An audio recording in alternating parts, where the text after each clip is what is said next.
guest is the CEO of Ernest Media Empire, the editor-at-large for Philadelphia Magazine, the president of the Philadelphia Association of Black Journalists, and the author of the new book, The Case for Cancel Culture, How the Democratic Tool Works to Liberate Us All, Mr. Ernest Owens. Mr. Owens, thank you so much for being on the program today.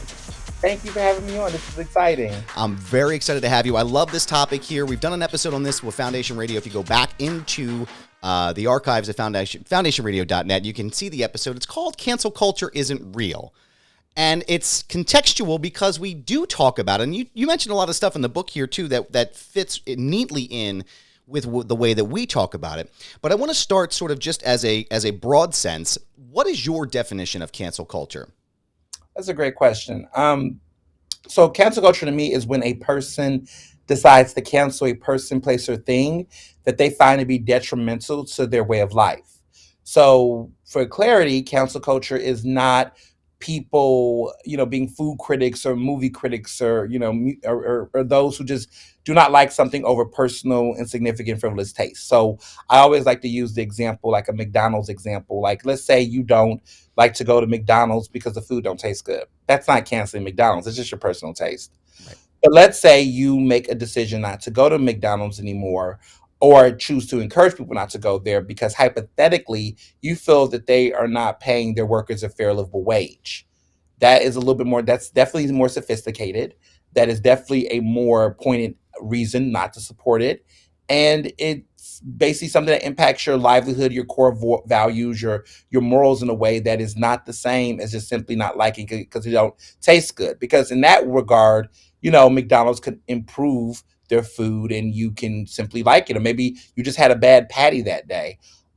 So cancel culture is really about that detriment, that existential crisis, that level of seriousness. And to be clear, cancel culture isn't a conservative thing. It isn't a progressive thing. It's everybody thing. Everybody's canceling. Everyone's canceling for various reasons. And some of us might disagree with why people choose to cancel something, right? But at the end of the day, it's at the individual's core root of dissent, which I believe is a democratic principle. You have the right to dissent. You have the right to boycott, to protest, and the civil matter. And when people are doing that, that to me is cancel culture. It's not cyberbullying. It's not ad hominem attacks. Right. Because let's be clear, this is rooted in my opinion, this civility around this, right? If you're doing ad hominem attacks, there's no actual deliberate value. Again, it speaks to distaste. So if I just said Donald Trump's a moron, and I just tweet that all day, and I don't really articulate why I think Donald Trump's a moron, if I don't break down a call to action in a productive way, then it becomes less about the actual root of the issue, right? And so there's more to it. Now, sometimes it can lead to war, right? We've seen that, but there is a more sophisticated way of going about it. And I think what has happened is that because cancel culture is taking place everywhere, it's everything, everywhere, all at once to some people are beginning to conflate them. And I can see why. Right. I can see why there's a conflation, but essentially cancel culture is a lot more sophisticated and pointed than a lot of people have made it seem out in the world. I agree with that. I think it's become a buzzword in a lot of ways. And we're seeing that we're seeing that now too, with this whole idea of the quote unquote wokeness, where everybody's like, everything is so woke and this, that. And it feels very much like a dog whistle, right? Like it's the wokeness, it's the cancel culture. But before that, it was the politically correct stuff that I remember hearing my parents' generation talk about. And, George H.W. Bush talking about PC and everything else. And it feels very much like a dog whistle. Like, we really know what you're talking about here. It's this idea that people are upset and people want to be recognized and people want to understand that the things that you're saying impact different groups of people in different ways. I don't go to Chick-fil-A. Not my bag. I don't eat there. I don't support their views on anti-LGBT movements. I don't eat there. I don't support that group. To me, when I think about cancel culture, it's always felt very personal, like a personal decision in that way, right? I'm not going to go out and tell anybody else, if you want to eat there, if you feel comfortable supporting that group, then that's fine, but that's not how I'm going to handle it, right? But I do agree in the sense where it's a democratic tool. And I know in the book you talk about, you go all the way back to like the beginning of the country with the Boston Tea Party, and you talk about the Montgomery bus boycotts, which I thought was very interesting, how you kind of tied that all together. Tell the listeners how you feel like the Boston Tea Party fits in with this idea of cancel culture. I'm really curious about that. Yeah, absolutely. So again, you think about it, right? The during the Boston Tea Party, they did not dump that tea because they thought the tea tasted bad. They dumped the tea because they were taking a stand against British tyranny. And so they were pushing against taxation without representation because that tea was taxing them, even though they did not have the rights to, push back against those types of taxes and whatnot. They had the stamp tax, they had all these taxes. And so they were pushing against something deeper. When you look at the civil rights activists, who boycotted Montgomery buses, it wasn't because they was like, these bus seats are uncomfortable and I hate the way the bus service is. No, they boycott against them because they was pushing against the Jim Crow South and racial discrimination. So that is a textbook example. For example, you didn't boycott or choose not to support Chick-fil-A because you don't think the food tastes good. Before I knew the things I knew about Chick-fil-A many years ago, I was a gay who loved Chick-fil-A. I loved the chicken. And when I read those articles, I was like, oh, I got to put it down and go somewhere else. Right, Um, right. but the food was so good. So we didn't decide not to do it because we think the food tastes bad. We made the decision because of what it represents and what it does, which these are all issues that impacts people's livelihoods. So Right. that's a sophisticated level that cancel culture does that I feel like anything else isn't. And that's why I get upset when I see certain, comedians and people say, oh, I'm being canceled Mm. when their movie doesn't sell at the box office, or fans don't like it, or the critics don't like it for very, metrical reasons, like, oh, it's not funny, or I didn't like the acting. So they'll say, now people will say stuff like, oh, I got canceled because of X, Y, and Z. And it's like, no, you didn't get canceled, you're just not funny, the movie wasn't good. Right. And that's Right. okay, and you can say that. But I think what has happened is that powerful people have used this word cancel culture as like you said before, but in my book I call it a dog whistle, specifically to shame people from having dissent. So you're Yes. supposed to be shameful. It's like the thing where, Donald Trump, whenever he's mad at people at the press, he calls it fake news. So now everything's fake because it doesn't agree with you. Right. So now that's the dog whistle. Fake news is the dog whistle for any media company that attempts to hold him accountable. They will be subjected to be called fake. But it's not actually fake. It's No, it's because not fake. somebody is saying, like, hey, listen, this is, Yeah. but again, like, and we talked about this a little Like bit. when celebrities say, it's like when celebrities say things like, I got a lot of haters. Is everyone hating on you, or is it just people just calling you into account? Because you have shitty takes. Like, let's be honest about it, right? Like, are you saying objectively shitty things, or Right. are you saying things that like are kind of impactful? Like, we're not even talking about Andrew Tate. Like, we can take that nut job out of the equation, right? We're like, but are you saying things that are meaningful in any way, and people are just not connecting with them? And I think that is when I think about Twitter, and I'm glad you said that. Like, I notice that a lot on Twitter. I've become more active because of the show and different avenues I'm involved with. And I notice a lot that people have a lot to say about how they feel like they're being canceled or people aren't listening to them. And then I see the other side of that where it's the ad hominem attacks and it's people that are just constantly jumping on. And it's like, you're not doing anything. This feels very, to use a lack of a better word, like a performative, like I'm jumping on this person and saying this because I don't agree with their stance. I don't agree with their position on this without actually bringing substance to it. And I think Right. that's the biggest part of it too. And I know you kind of alluded to it earlier. It's one of the questions I had. It's a different mechanism, and it's a different vehicle for different people. Mm-hmm. Is there a different and in that vein too, as far as the Twitter files or whatever you want to call it, is there a different mechanism for cancel culture that should be used for celebrities and I guess people of power versus regular people? How do you think that sets in with the cancel culture world? Right. So it's interesting. So in my book, I do take a very interesting stance that has been a point of a lot of debate amongst people who read it, which I stand completely 10 toes down on it. I don't believe that everyday people are being canceled. Right.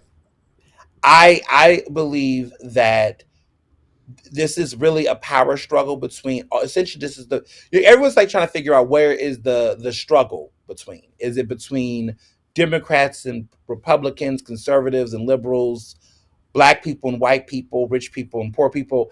Honestly, I believe it is the people who have power and influence and those who don't, everyday people. That's the struggle. That's the power struggle that is essentially at the root of cancel culture. No matter how you frame it politically, religiously, socially, gender wise, it is really a power dynamic between those who have the power and access and privilege and those who don't.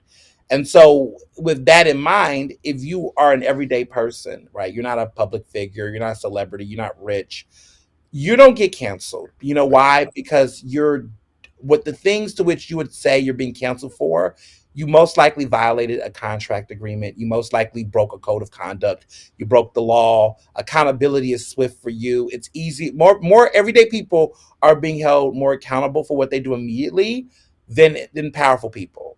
Like Right. I argue the super powerful and rich get away with a lot of things. They think they're above reproach. They can, skirt through the law. I mean, Donald Trump was president and couldn't get arrested or indicted because he was a sitting president. So the way in which he could have been held to the law was different because of his stature. That's not an everyday person. Like if he was an Right. everyday person, like we're seeing now to a certain extent, indictment might be looming for him now that he's no longer president. But but everyday people, I believe are often the ones who are getting swift, consequences, and they're held to different standards. So I always tell people this, and this is the question I always ask: who's holding the CEO accountable? So at Amazon, for example, it's easy for his employees to have HR and get fired or lose their contracts or get penalties. But Jeff Bezos does not have to oblige to the same standard. Right. What is the standard that governs him in the way that those employees are? And so when I thought about this book, I'm thinking about all of these powerful people who are above essentially the law, that are above the level of scrutiny that all of us are. Like if you have, that you are powerful when people have to boycott and protest and call for your stepping down. When it has to be a movement to ask for the governor or the lieutenant governor or someone to apologize. No one's doing that to an everyday person to that level. There might be some people that have their little mini disagreements, right? Right. But essentially, the calls for hashtags and things, you don't see that happening to like just random everyday people, And I think Right. that that's important for people to know. So I've had to tell people at my barbershop, I'm like, no, Carl, you're not being canceled. You just lost your job because you didn't respect the social media policy. Like, Right. Right. it's And like I think that's exactly what I was going to say, was going to follow up, is the fact that it's the Duck Dynasty guy. What's his name? Phil Robertson, from back. I can recall it from right, 2012, right? He goes on, right, he says it in the GQ article. He's talking about, he's saying really, really anti-gay sentiments and really offensive things. A&E's like, you're suspended, you're done, you violated our policies, and everybody's like, oh, well, he's canceled because he said something that he believes in. That's not how this works. no, Phil Robertson is employed by A&E and their parent company, and he is bound to the terms and conditions of his employment with that's them. right, One of those being he can't say crazy shit in a GQ article. That's going to get him right. in trouble.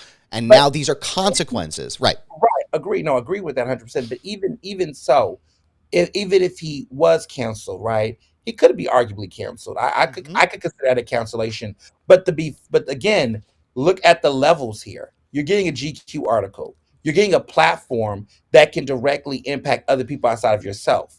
Most everyday people that are getting canceled are not doing things to the scale at which it massively impacts more people than themselves. Right. And that's really at the root of the difference between powerful people being canceled and everyday people not being canceled. I would say to some extent he was canceled, and I'm okay with that because again, what he did posed a different liability and risk and harm that again, everyday people are not getting GQ interviews. Right. Everyday Right. people are not on a show with millions of viewers on a regular basis getting six-figure salaries or more to be on air, right? These are very much so first world problems that have 99% implications. Right.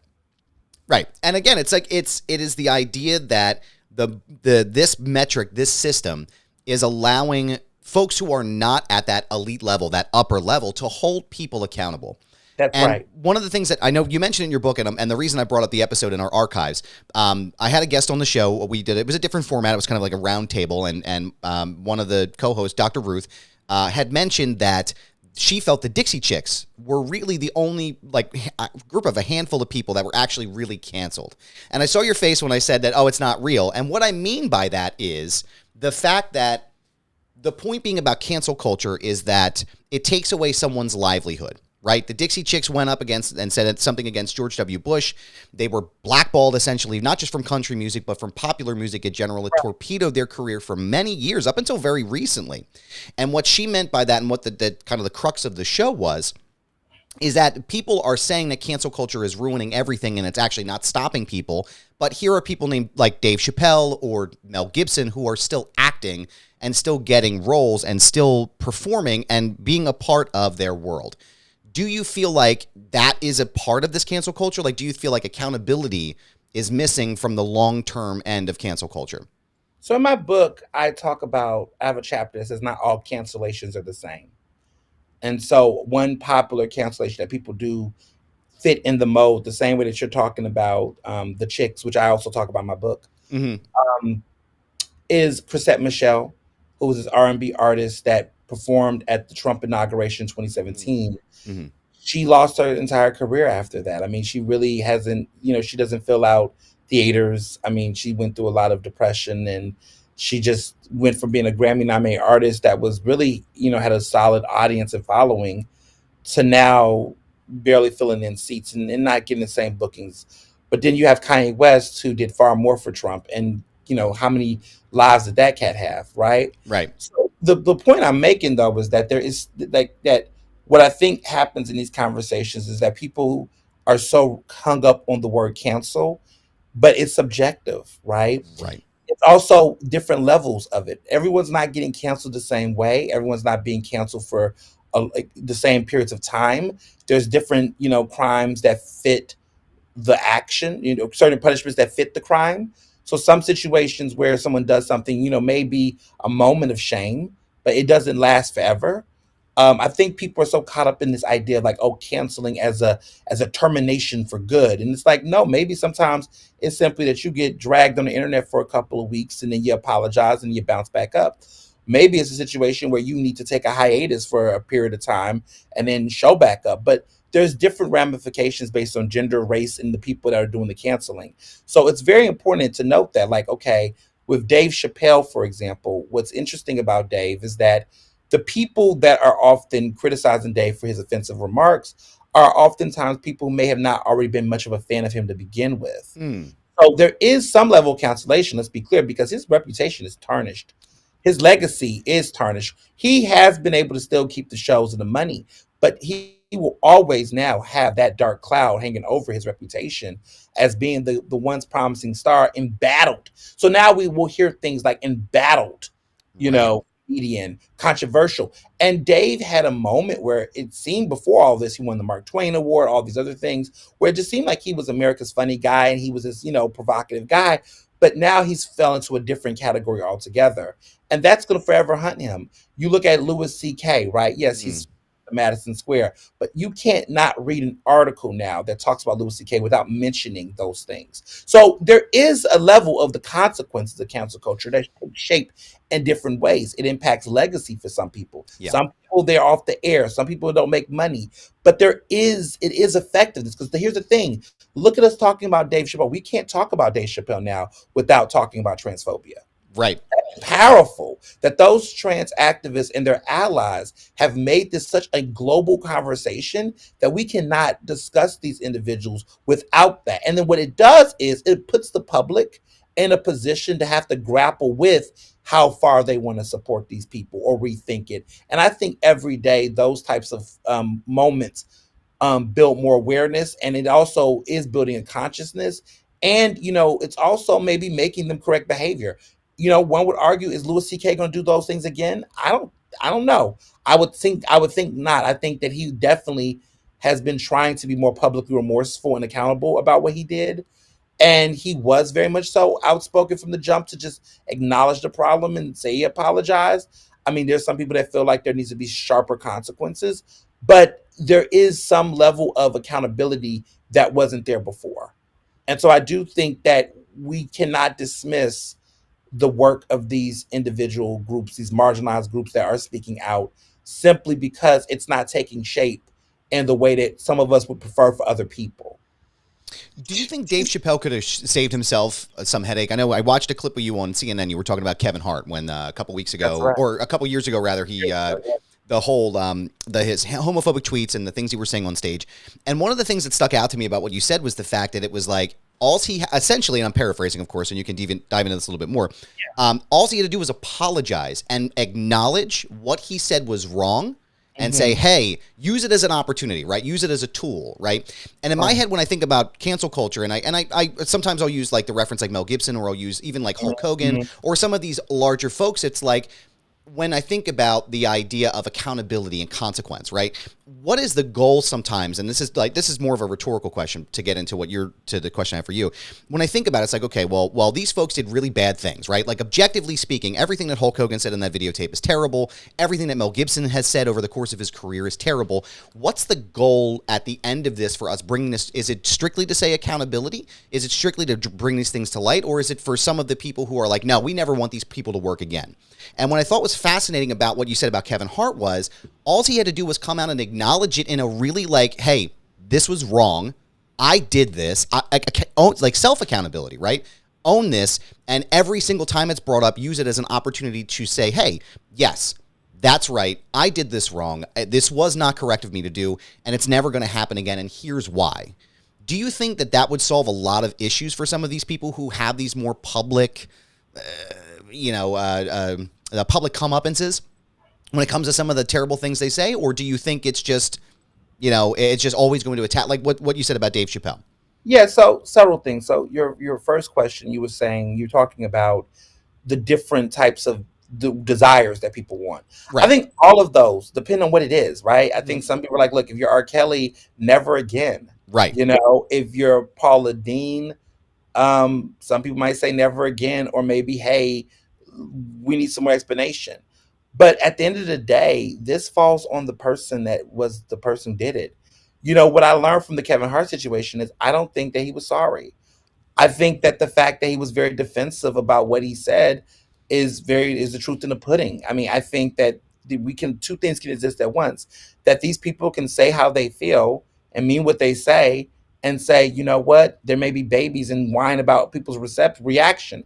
That's what annoys me about Kevin Hart. Is like, Kevin, let's be clear. And this is what I think the public makes the mistake of doing, is that we're such a forgiving people. Some of us are. We are so quick to say it's a mistake. But was it a mistake? Right. Are these mistakes? Like, let's define mistakes.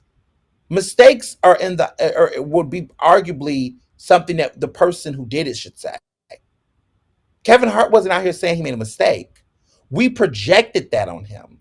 And that's because we live in a society around celebrity culture. We are also a group of people that have that protective nature, especially around people we like and admire. We want to give them the benefit of the doubt. Sometimes we do it so much that we get into victim blaming. Sometimes we're so, in awe of certain celebrities and people that we just want to see them win, that we will suspend disbelief, suspend logic sometimes in order to protect them. And so a lot of times I find people doing the PR for the people that should be doing the PR themselves. Right. So when the Kevin Hart situation happened, people were like, oh, people make mistakes.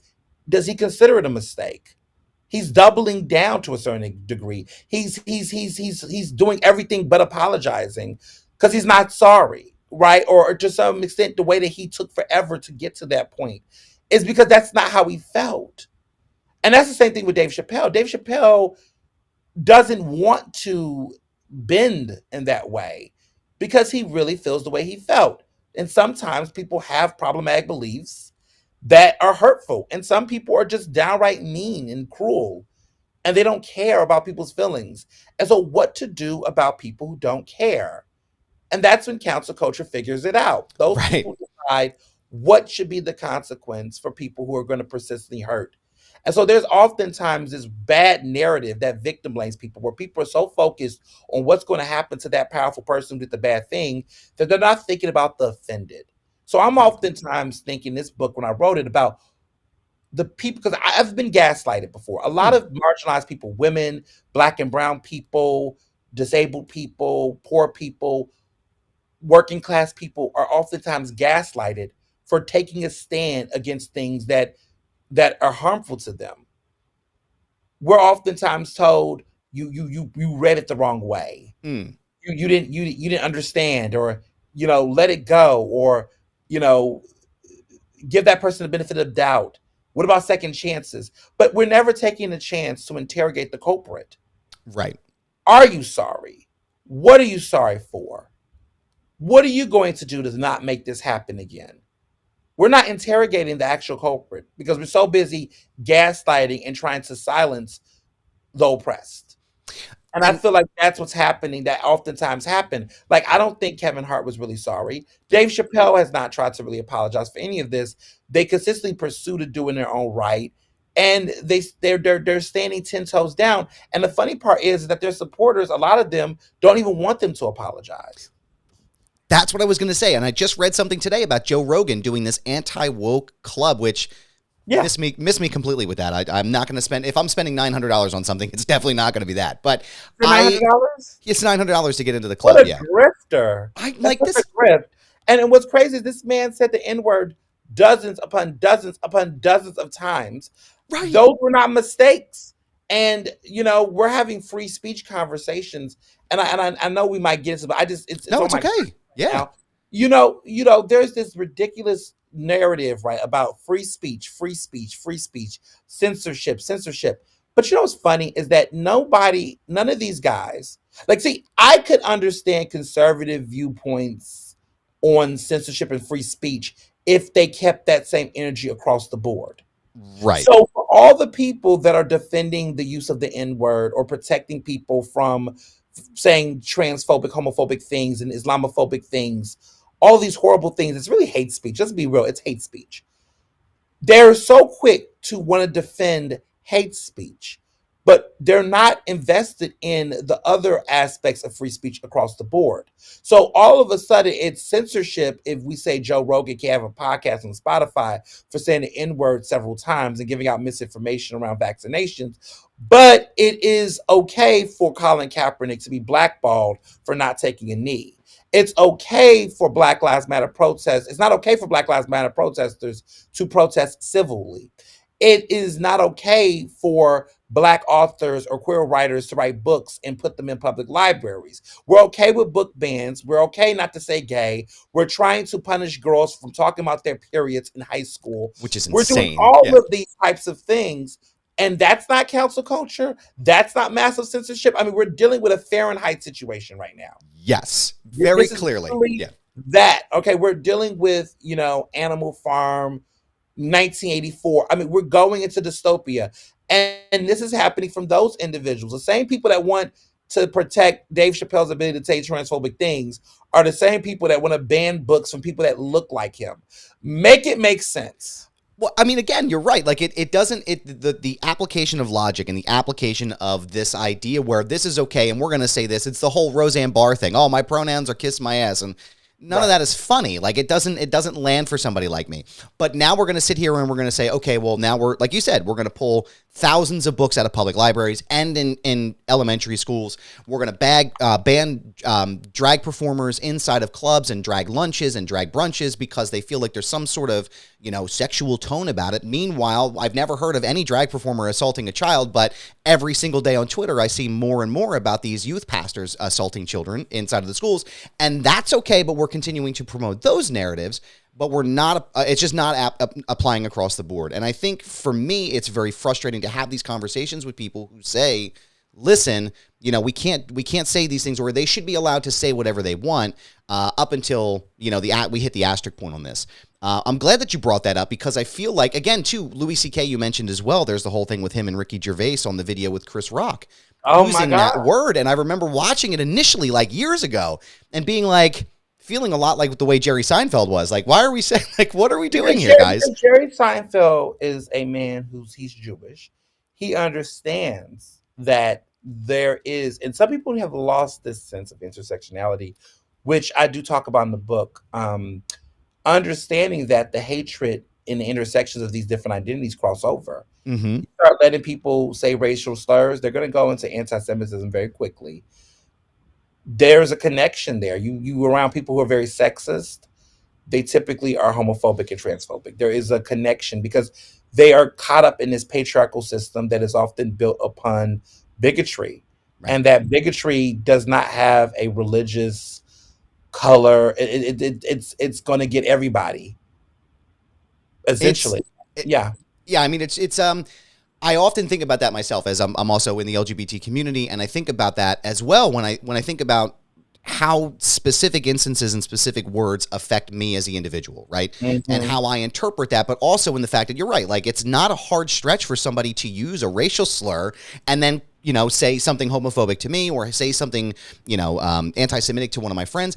All of Hmm. those things are together. So I think that's also a larger part of the conversation where it's like, hey, if they're so comfortable with saying this, how quick is it going to be for them to turn to Seinfeld and say, oh, X, Y, and Z? And I think Right. that's It that's a opens big that missing part. door. Yeah. It opens that door, but this is a lack of empathy, and also a lack of concern because there's so many people operating in silos. Hmm. So you see that happen where there's a lot of people who are in these individual silos of ideas. I'm black and queer, so for me, I see all the intersections, and so it Right. puts me in a position to be invested in feminism as well, and just crossing out hate because we see there's a pattern that it does eventually knock on your door in some way. And a lot of times it will knock on the when it knocks on the gay door, it eventually knocks on the black door, and if it knocks on the black door, it eventually knocks on the gay door. And so it's knocking on all the doors. I mean, you think about Kanye West as a Hmm. excellent example of somebody that started off very much so anti-black, very misogynistic first. It was a lot of Hmm. misogyny noir, a lot of misogyny there. And then the misogyny led into anti-blackness. And then the anti-blackness led to anti-Semitism. And it just always goes in that way. It's You just look a at Mel path, Gibson, man. Mel Gibson out here with all the racial slurs and anti-Semitism came and the sexism. It's all in the same family. And you're looking at these very powerful people who align themselves with platforms that give them that voice. Notice the platforms that's giving these people this voice. I mean, when you're looking at, like, I literally canceled my Spotify subscription. I took my podcast, Earnestly Speaking, which is on Apple and on Google. You can find it everywhere else. You can go on my website and click and listen to it. But I took it off of Spotify when the Joe Rogan thing happened. Mm. I took it off because I was fed up. I saw all that I saw. I was trying to see what Spotify was going to do to address this, and they gave some money to some black creators. They created some money to support black Spotify users at one point, like diversity and stuff. But they kept them. And then when I found out it wasn't 100 million, but 200 million, I said, okay, Mm. so you all have an investment, and I wonder what if Joe Rogan would have attacked another community, will we be having that same conversation? And I talk about that. Not all cancellations are the same because there is double standards, I believe, in what people choose to cancel and when the line is drawn. There is a line, Hmm. sometimes.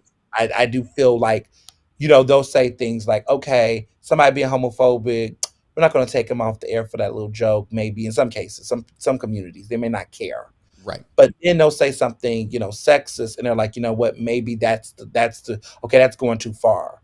And in some groups, they might say, okay, well, that was racist, but because they're all white. But then anti-Semitism, okay, that's it. You're going off the air for this. You're getting punished. So I just want people in our communities to keep that same energy across the board. Let's not wait for someone to be offensive to another community when they've been offensive to one community. Like, if we're going Right. to check behavior, it shouldn't be this ranking of what's more important. Like, if somebody is being outright homophobic, that should be enough. Not wait for them to be a racist to then say, okay, now you've done something racist and homophobic. Now you go. Or wait for them to be anti-Semitic before you say, okay, you was sexist and you was racist, but now you're anti-Semitic. Now you go. And Too many that's my people line. get Right. harmed, right? The line should be no hate, no bigotry, whoever. Like, that should be the line, and I think that's why certain people have gotten away with it over others. Well, you could use that to like, you could definitely say Donald Trump is that person because it feels like consistently the goalpost for him constantly moves. And the same thing could be said about Kanye West, right? Oh, he didn't mean what he said there. He was actually just talking about X, Y, and Z. Oh, well, he maybe have said that anti-Semitic comment, but he didn't really mean it. And now he's posting the photos of the anti-Semitic. And it's like, we should be looking at these things, you're right, in like in a bubble, right? We should be looking at them collectively as if he says one thing that's bad, there's probably a really good chance he's going to say something else that's bad. Why are we not checking these people earlier? And now we're promoting and we're platforming these folks. And it's just, it boggles my mind sometimes. I know you talk about it in the book too, as far as the way that the left and the right use cancel culture. They use it, the left, I feel like, uses it more to say like, hey, that's enough. We're not going to take that level of abuse anymore. We're not going to take that level of conversation anymore. Where the right uses it in the wrong way, and you turn into situations where you're like, you know, in Joe Rogan, where now he's got an entire woke club or anti-woke club, which seems absolutely ridiculous. But do you think there's any other mechanisms that like just regular people can use every day? Anything that you think may be more powerful or yield more power for everyday folks outside of cancel culture? Do you think there's anything else that people can use in their everyday life? Outside of cancel culture? Mm-hmm.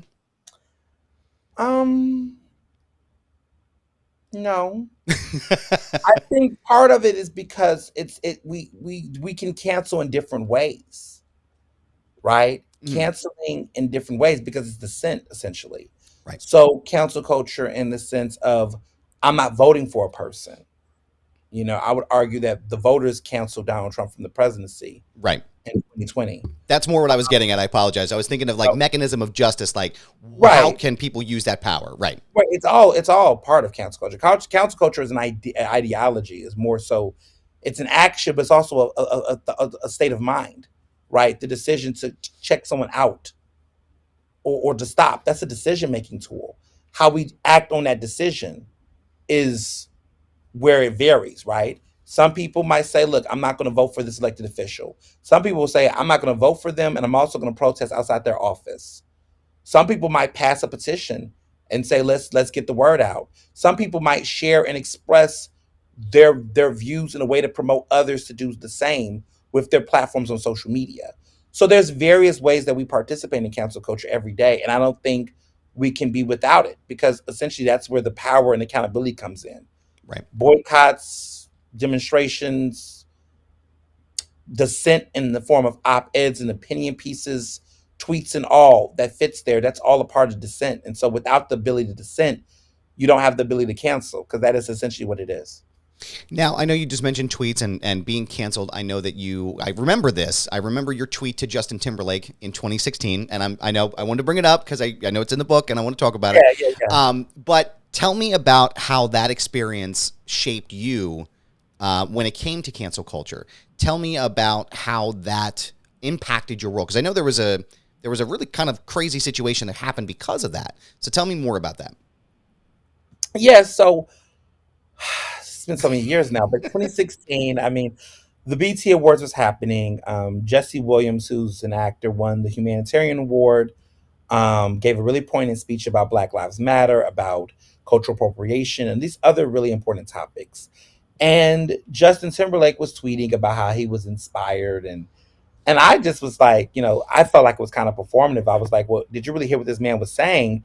Because a lot of the things that Jesse Williams was saying and how I was hearing it, I felt like Justin was guilty of them, Mm, extract black art and his whole career, looking at how he was someone who was blue-eyed soul and he was this figure that really did that, but also had a history of disrespecting the greats. I mean, when you're looking at the way that he threw jabs at Prince, the late great Prince, the way that he had, did Janet Jackson, yeah. all of those things came to mind. So I quote tweeted him simply saying, so does that mean you're going to apologize to Janet Jackson and stop culturally appropriating essentially? And he responded back, saying, "Oh, you poor sweet soul." It was very condescending and, in my opinion, borderline homophobic. I don't think he would have talked to me like that if he didn't, pick up that I was queer because my page, my Twitter account, identified such, and it was very, I, it was very obvious on my page. But I also think he did it because of power. I think that I didn't have that many Twitter followers back then, probably like maybe under 2,000 for sure. I didn't have a huge Twitter following. I was a freelance journalist in Philly. I was staying in a 450 a month studio apartment. I was 24 years old. I'm 31 now, but I was 24 then. Um, I I was writing for a free newspaper in the city. Like I didn't have this massive amount of influence and visibility. And I think he looked at that and thought, you know what, I could take this guy and say something. Like, Right. would he have said the same thing to someone else with probably a bigger following? Probably not. I don't think so. But it was something about my tweet that he wanted to respond to. And so what I learned about cancel culture is that, you know, initially all his fans started to just, attack me online initially. Right. But then there was other segments of people that saw what was happening, Black Twitter specifically, and was like, wait a minute, this guy's right. And Justin, you're a jerk. And everyone, largely the narrative back it through time, it backfired on him. Right. Right. It became another conversation, and he felt like he had to apologize. But he was being canceled in that moment. And I think that moment, I mean, since then, there's been several things. He wrote a song inspired by the incident with me called Say Something. That's the song that was on the Billboard Top 10. Got a Grammy nomination. If you listen to the song Say Something and he's talking about it, he's talking about me. Wow. And that situation. I mean, that situation inspired him. He was in an interview with Zane Lowe from Beats, and he said that whole incident inspired that song. Wow. And so I inspired a song. I mean, there's wins in some things sometimes, Mr. Owens, but it was what felt like an L became a W. Right. But I think overall, what it showed me in that moment was that it doesn't matter how powerful, big or small. There's a David and Goliath situation is at play here. Mm-hmm. And in that situation, I was definitely David and he was Goliath. But with facts and with passion, those are the things that can shift and change the trajectory of where we go as a people. And there's several instances like that we've seen in society. One voice, one small voice, one unknown voice that speaks out, or someone who isn't as relevant as they used to be that speaks out. I think about, Tarana Burke and Me Too. I think about the women that were considered at some point in time D-list, C-list celebrities that was the first people who decided to take a stand against Harvey Weinstein. Mm-hmm. And so it's always been that way in our history for the most part, that it was always the people with, the least the least protection, the least, the most to lose. I mean, to their livelihoods, right? Right. The most at risk, I would say. Those individuals were the ones that were at the forefronts of these movements around cancel culture, and still is. And that makes sense because I argue it's a power dynamic. Yes, I agree. I definitely think it is. And I also thought about when you were talking and you were mentioning those names, I also think about Hannibal Buress and that entire situation with Bill Cosby. Now, if you're from the Philadelphia area, you're very aware of Mr. Cosby's dalliances, if you will, and his issues. It was over a decade of conversations, longer than that. It was not a secret. It wasn't a secret. I mean, and people knew about it. No, and it not, and I don't mean to compartmentalize or say that like Hannibal Buress isn't as popular or isn't as important, but it really was. It was like a flashpoint moment, and I remember looking at it and kind of watching it in real time as it was happening and going, "Wow, this is like because of this." This is now becoming a national conversation about Bill Cosby, and it led to all of the things that happened from there. But you're right. The power dynamic behind cancel culture, this is a metric that allows folks who may not otherwise have that power to use whatever resources necessary to say, I'm not going to take this anymore, and here's my story, and here's why you should not follow this person or be a part of this. I remember reading that tweet, and I remember feeling very much like, he was very condescending to you. Like, I don't like, I feel like there were so many other phrases that he could have used in that moment. And to use something like, oh, you sweet soul, it was almost like he was patting you on the head. And I was like, okay, you've already lost me in this conversation. If you didn't lose me before, you've already lost me. And to watch people have a more of a dynamic conversation about his career and what that means in context to, black voices and things of that nature, I thought it was important to see that come to light. One of the things that bothers me about the conversation with cancel culture is things that people say about specific movies. They retcon things, right? I know Mel Brooks just made History of the World Part 2. And one of the big movies that everybody talks about all the time is Blazing Saddles. And a movie like that could never be made now. Right. What's your argument to that? Do you have a response to people who say, oh, well, we could never make a Blazing Saddles now. We could never make an Animal House now. People would be too sensitive, or people would try to cancel them. What's your response to people who say things of that nature? Well, I mean, we've evolved as a people, and what I would say is that what are we trying to do? We're trying to be better people. We're trying to grow, and I just think that if you think that the only way to be funny is by being offensive, then you don't know anything about comedy. If you think that comedy is only about punching down on the little guy or the little woman or a person, um, is comedy, then I need you to rethink comedy. I think what we are recognizing is that there's a reckoning on morals, on values, on respect and manners. And that's what this is essentially about. It's a reckoning of power. It's a reckoning on all of the things and bad habits that we've endured and we've embraced. So let me answer that question in a different type of way. 50 years ago, no, let's go back. 1950, okay, to 2023. In 1950, the only person in this country that had all the full rights and privileges to basically dissent, like to be pissed off, was white, Christian, straight, cisgender men. Those are the only ones that had all the full rights and privileges to basically speak their mind, do whatever without any kind of repercussions or consequences. So as time began to evolve, more people got a piece of that pie. And what I think is happening in society right now is that as the things, the movies, the things we read back in those days were shifted by those people's abilities to cancel and say what they want and express how they feel. We're sharing a democracy with more diversity and more people that have the ability to come to the table and share their views. So you have to imagine what it was like to be a white man in 1950, where all you heard was your own opinions. Mm. Now you have to hear everyone's opinion.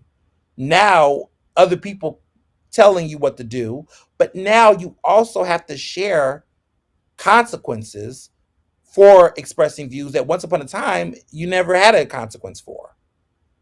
I mean, for most of America, it was more so in the privilege of white men's interests than everyone else's. I would argue that that 1964 Civil Rights Act was what really kicked off a lot of difference in who can speak and whatnot. Mm. That was only what 60 years ago next year. Yeah. We've only had 60 years of civil rights. Right. So imagine the rest of the, I don't know, 200 and something years Right. of not having it. And now everything is coming, everybody's having this conversation now, and now you're trying to live in a world where your voice was the only voice, but now you're being held to a different standard. Right. Correct. And so, yes, the animal houses and some of the other things that was created back in those days where it wasn't too many people who had access to pushback. Yeah, we lose some of those things because now there's people who can, push back against it. And that's what a democracy looks like. It's democracy in action. I mean, it's Yeah. literally you're changing the world around you, and that's Because what this is. because there's people that's like, okay, well, they'll start with that, but listen to what they're saying. Oh, we can't have an animal house now. Okay, but then they'll say things like, but we can't have, an Amos and Andy now. We can't have, you know, televangelists on TV saying homophobic things now. Right. We can't have rap lyrics that have the F word in it, and not the, profanity, but the other Right. profanity, right? We can't have,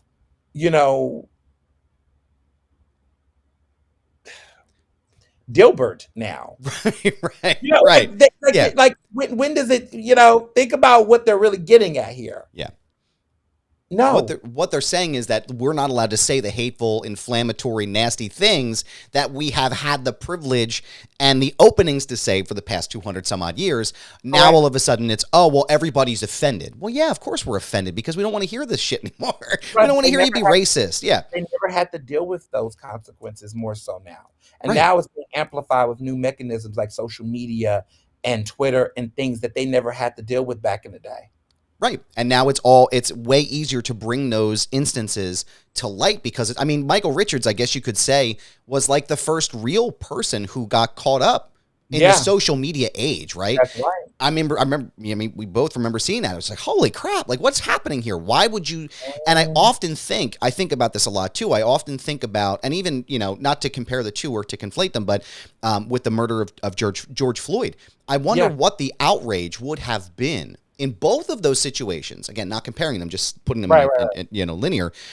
What the outrage would have been if the videotape hadn't have existed, or if there hadn't been someone that was there that said, like, "Holy crap, this is wrong, man. This is terrible." We watched him. We watched George Floyd be murdered. He was choked for 8.5 minutes before he died. And here's Kramer, this person who was amplified and beloved by millions of people, going on a racist tirade on stage because someone was heckling him. And if there hadn't have been that, I know there's always, it's believing the victims and believing people who are oppressed in these situations. They're constantly the ones that have to be the ones to prove it without a shadow of a doubt, right? And Michael Richards, but to your point though, but even with the proof, then it's a mistake. Right. Then it's a benefit of the doubt. Right. A bad day. Yeah. It doesn't feel like a bad day when he's it just so eloquently falls out of his mouth. It's just, it feels very, again, those types of things. It's shifting of the goalposts in these conversations. And I think that becomes, in a lot of ways, reductive to having an open conversation about these things, because ultimately in my opinion, what cancel culture boils down to is like, look, we just don't want to hear this stuff anymore. We don't want to be spoken to like this. We don't want to have these situations where we have to defend our livelihoods or who we are as individuals and people by hearing these things all the time from these people. And instead of acknowledging it, and like you said too about Kevin Hart, just accepting the fact that they did something wrong and saying, hey, I messed up. It's really wrong. Let me use this as a learning tool. They dig their heels in and they get defensive. And then it becomes this larger conversation about, oh, well, you can't say these things. You can't make me not say anything anymore. And I think it becomes, it makes it less, there's less of an option to have a conversation with someone like Joe Rogan or Dave Chappelle in these instances. But I love this book. I really enjoyed it. It's the case for cancel culture, how this democratic tool works to liberate us all. Mr. Ernest Owens, this has been an absolute pleasure to have you on the show. Tell everybody where they can find you on social. I love your Twitter feed, by the way. I follow you. I have alerts on for when you tweet because I love your takes. I love all your articles. So tell everybody where they can find you on social. Yeah, so I'm at Mr. Ernest Owens on Twitter and Instagram. So it's at MrErnestOwens, and that's on Instagram and Twitter. I also have my website, ernestowens.com. You can book me for speaking engagements, keep up with the latest from what I'm working on. My podcast is directly on there. It's Earnesty Speaking. I do it every week. It comes out typically every Monday. Awesome. And again, this book is available now everywhere. You can go and check it out. Mr. Ernest Owens, thank you again so much. I appreciate your time. Look forward to having you back on the show. Thank you.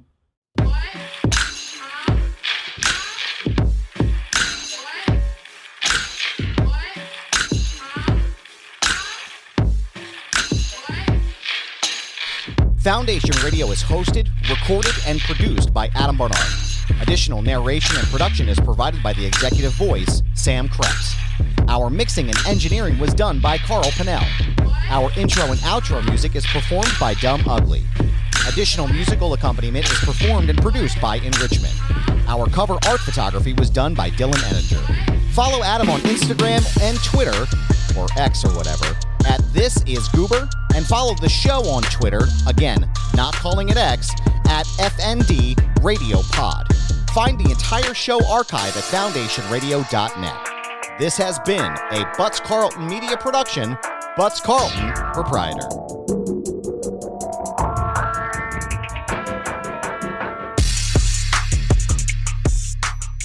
That doesn't work for me, brother. Peace, Carl!